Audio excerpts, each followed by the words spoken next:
पुराने समय की बात है। एक जंगल में बहुत बड़ा बरगद का पेड़ था। उस पेड़ पर बहुत सारे कबूतर रहते थे। वो जंगल में घूम घूम कर भोजन की तलाश करते और अपना पेट भरते थे। उन सभी कबूतरों में एक बूढ़ा कबूतर भी था। बूढ़ा कबूतर बहुत ही समझदार था, इसलिए सभी कबूतर उसकी बात माना करते थे। एक दिन उस जंगल में कहीं से घूमता हुआ एक बहेलिया आया। उसकी नजर उन कबूतरों पर पड़ी। कबूतरों को देखकर उसकी आंखों में चमक आ गई और उसने अपने मन में कुछ सोचा और वहां से चला गया। लेकिन बूढ़े कबूतर ने उस बहेलिये को देख लिया था। दूसरे दिन भरी दोपहर में सभी कबूतर पेड़ पर आराम कर रहे थे। उस दिन वह बहेलिया फिर आया और उसने देखा कि गर्मी की वजह से सभी कबूतर पेड़ पर आराम कर रहे हैं। उसने बरगद के नीचे जाल बिछाकर उस पर कुछ दाने बिखेर दिए और दूसरे पेड़ के पीछे छुप गया। कबूतरों में से एक कबूतर की नजर उन दानों पर पड़ी। दानों को देखते ही उसने सभी कबूतरों से कहा कि देखो भाइयों, आज तो किस्मत ही खुल गई। हमें आज भोजन की तलाश में कहीं जाना नहीं पड़ा, उल्टा भोजन ही हमारे पास आ गया। चलो चलकर मजे से भोजन करते हैं।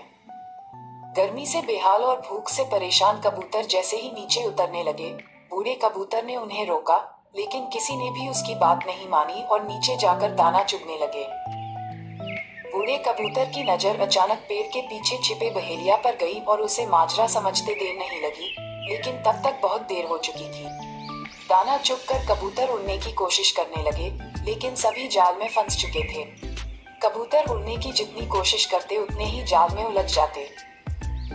कबूतरों को जाल में फंसा देखकर बहेलिया पेड़ के पीछे से निकल आया और उनको पकड़ने के लिए उनकी ओर बढ़ा। ये देखकर सभी कबूतर डर गए और बूढ़े कबूतर से मदद की गुहार करने लगे। तब बूढ़ा कबूतर कुछ सोचने लगा और बोला कि जब मैं कहूँ तब सभी एक साथ उड़ने की कोशिश करेंगे और उड़कर सभी मेरे पीछे चलेंगे। कबूतर कहने लगे कि हम जाल में फंसे हैं, कैसे उड़ पाएंगे। इस पर बूढ़े कबूतर ने कहा कि सभी एक साथ कोशिश करेंगे तो उड़ पाएंगे। सभी ने उसकी बात मानी और उसके कहने पर सभी एक साथ उड़ने की कोशिश करने लगे। उनके इस प्रयास से वो जाल सहित उड़ गए और बूढ़े कबूतर के पीछे पीछे उड़ने लगे।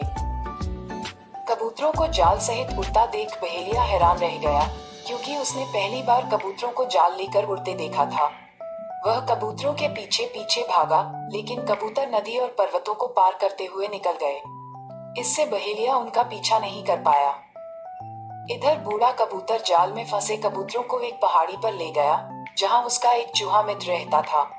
बूढ़े कबूतर को आता देख उसकी खुशी का ठिकाना नहीं रहा, लेकिन जब बूढ़े कबूतर ने सारा किस्सा सुनाया तो उसे दुख भी हुआ। उसने कहा कि मित्र चिंता मत करो, मैं अभी अपने दांतों से जाल को काट देता हूँ। उसने अपने दांतों से जाल को काटकर सभी कबूतरों को आजाद कर दिया।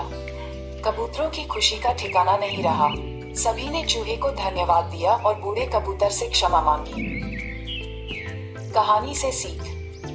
इस कहानी से यह सीख मिलती है कि एकता में ही ताकत होती है और हमें हमेशा बड़ों की बात माननी चाहिए।